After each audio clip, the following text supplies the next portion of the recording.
Hi guys, welcome back to my YouTube channel. Please don't forget to like and subscribe. Thank you. Paano nga ba mag-block ng Facebook account? Una, click nyo yung profile nyo. Tapos scroll. Hanapin ang settings and privacy.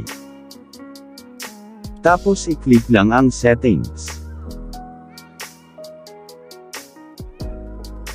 Scroll down, hanapin ang blocking at i-click nyo.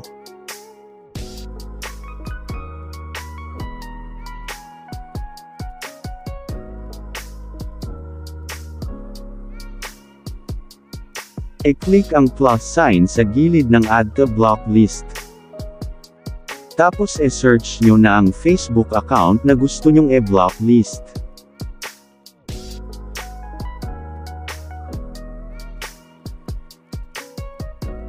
Pag nahanap nyo na ang Facebook account, i-click ang block sa dulo ng pangalan niya.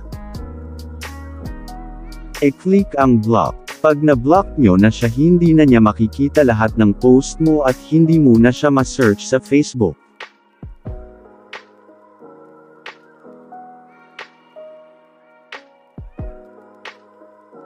Pag gusto mo naman ay unblock siya, i-click lang ang unlock.